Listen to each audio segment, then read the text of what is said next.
Je m'entretiens aujourd'hui avec M. Sébastien Roy, qui est directeur général du Château Mont-Sainte-Anne, qui va bientôt être converti en Delta Marriott Mont-Sainte-Anne. Monsieur Roy, bonjour.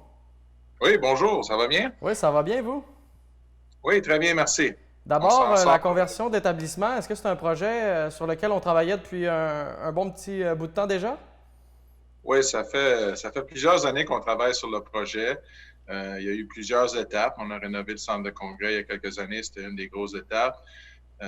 Ensuite, mais là, avec la COVID et les problèmes qu'on a eus les derniers mois, ça faisait 1 an et demi qu'on était en train de le faire, mais avec ce qui est arrivé, on a décidé d'accélérer rapidement là, les rénovations parce que on a fermé le 15 mars. L'hôtel est fermé.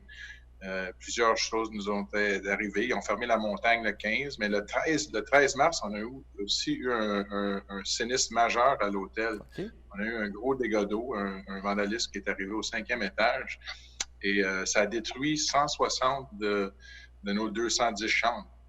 Alors, même si on n'avait pas eu le problème avec la pandémie, on ne serait pas capable d'ouvrir.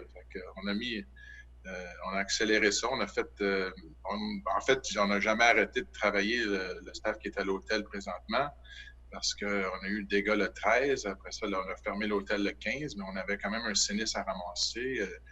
On a engagé la compagnie Calinette avec nos assurances. Depuis un mois qu'on fait le ménage de l'hôtel puis on se prépare pour la rénovation. Et là, c'est les chambres qui doivent être refaites. Est-ce qu'il y a des critères d'excellence là, qui doivent être atteints pour justement être un Delta Marriott Mont-Sainte-Anne, là? Oui, c'est un ensemble de tous les morceaux. Il faut être à jour avec les normes de la bannière dans tout l'hôtel.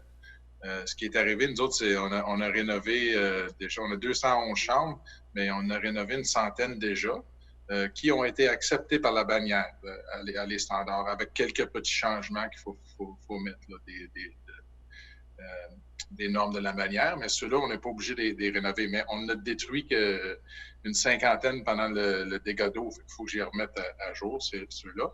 Après, il me reste 104 chambres à rénover.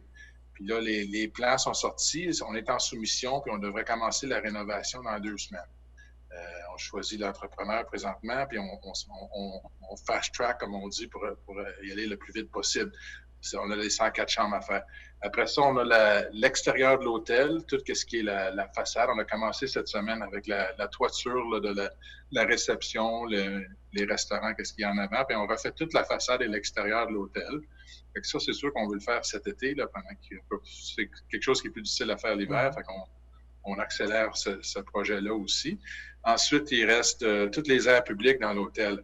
Alors, la réception, la restauration, les aires publiques, les salles de réunion qui restent dans l'hôtel et compléter la rénovation du centre de congrès. Fait que ça devrait commencer dans les prochaines semaines. Fait que tout va aller, c'est tous les projets en même temps. Puis le dernier projet, c'est le centre récréo aquatique qu'on veut construire, qui va se situer entre l'hôtel et le centre de congrès. Ça va être une belle piscine, grande piscine extérieure avec une belle vue d'au moins 15 mètres. Il va y avoir le gym, puis quelques salles. Ensuite, il va y avoir un spa nordique, payant, comme on dit, là, il va y avoir des salles de massage, plusieurs bains chauds, froids, douches dehors et des soins de sauna sec et humide à l'intérieur. Ça, c'est une section spa nordique qu'on veut vraiment développer aussi. Est-ce que vous pensez que ça... Oui, allez-y. Ouais. Tout l'ensemble du projet, c'est un projet de 20 millions qui a été financé avant nos problèmes de COVID. Fait que le financement est tout en place. Fait qu'on avance le plus vite possible pour le faire. Parce que là, on est vraiment dans une période difficile là, pour l'hôtellerie, mais tant qu'à être fermé, puis quand on va sortir de cette crise, mais nous autres, on va être en avant, on va avoir un produit complètement neuf avec une nouvelle bannière. On va se donner une chance pour la relance dans 1-2 ans. Là, parce que ça va prendre du temps avec le tourisme revienne. J'y crois pas beaucoup cet été, là, honnêtement. Là, on ne voit pas beaucoup d'espoir. Fait que tant qu'à être fermé ou partiellement fermé, on accélère tous les projets. Est-ce que vous pensez que ce projet-là va vous ouvrir de nouvelles perspectives d'avenir, là? Oui, certainement. Mais il y a 2 choses. La rénovation va aider, c'est sûr, mais avec la bannière, avec un beau produit, on va être capable d'aller chercher une nouvelle clientèle, surtout Tout ce qui est congrès et groupes corporatifs, il y en a beaucoup qui voyagent, qui viennent de plus loin de Montréal ou de l'extérieur de la province et du pays, mais eux autres, ils voyagent beaucoup dans des bannières. Tous les organisateurs d'événements aussi ont confiance aux bannières, sont habitués avec ils sont habitués de travailler avec les systèmes de points et tout, avec les bannières, fait qu'ils ont plus de familiarité avec ça. Fait on pense aller, il faut développer, nous autres, on est connus un peu au Québec, on est connus à Québec, mais être indépendant, c'est dur d'aller chercher de la clientèle hors Québec. Avec la bannière américaine, c'est une bannière américaine, l'idée, c'est d'aller chercher plus une clientèle du côté congrès et individuel de l'Ontario et des États-Unis. Donc, moyen de se positionner là, au niveau du tourisme d'affaires. Puis, je présume que le tourisme de nature aussi, c'est une de vos forces là, avec la montagne qui est à proximité. Oui, mais le Mont-Saint-Anne a toujours été connu en Ontario, mais on a perdu des plumes dans les dernières années un peu. Il y a eu beaucoup de développement dans les autres régions, Tremblant, Massif, autres. Il y a eu beaucoup de rénovations dans d'autres resorts, mais avec un nouveau produit, avec un nouveau spa, avec nous autres, on se bâtit comme un resort within a resort, comme on dit à la base, là, avec tous les services pour les clients, puis avec les bannières. Mais tu sais qu'avec la bannière, surtout sur l'individuel, mettons, il y a beaucoup de monde qui voyage pendant la semaine, ramassent des points dans les bannières, puis ils prennent des vacances avec les familles, avec ces points-là. Fait que si on rentre dans un système comme ça où on peut aller chercher du monde que normalement, il ne serait pas venu ici. L'essence de l'entreprise aussi, c'est son ouverture vers la communauté. Là. Ça, c'est quelque chose qui va vous tenir toujours à cœur, je présume? Oui, vers la communauté ici. C'est sûr que on veut que ça marche sur Mont-Saint-Anne. On a besoin de ce produit-là, pas juste pour nous autres, mais pour être capable de faire des événements aussi. On a on a le Vélérium, on a le Mégatrail. Tous ces événements-là utilisent le centre de congrès, ont besoin d'un hôtel qui est à jour. Puis avec ça, on veut être capable d'aller chercher des nouveaux événements pour animer le centre, c'est sûr. Et à l'heure actuelle, votre priorité, c'est vraiment les travaux, là. Est-ce qu'on a commencé à penser un petit peu à la réouverture ou on n'est vraiment pas rendu à cette étape-là? Oui, j'ai de la misère, mais je pourrais pas ouvrir physiquement avant le mois de juillet. Honnêtement, avec le sinistre qu'on a eu, j'ai 6 étages à l'hôtel, j'en ai 5 qui sont très endommagés. Là, j'ai mis en priorité le 4 et 5, c'était des chambres nordiques là, qui étaient déjà rénovées. J'en ai 56 plus le 6e qui n'a pas été affecté. Je pourrais ouvrir au mois de juillet. J'irais mis à fin juillet si je veux. Avec 75 chambres, je pense qu'il serait correct. Là, mais il va y avoir des chantiers autour.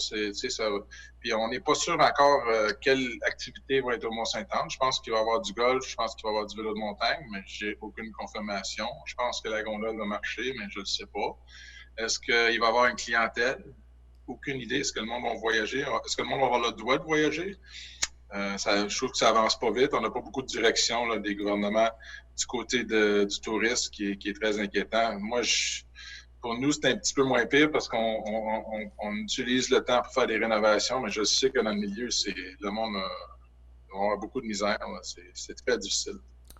Je comprends qu'il vous manque beaucoup de données, là, mais qu'est-ce qui vous inquiète le plus? Qu'il n'y ait pas de saison touristique estivale 2020? Ça ressemble à quoi?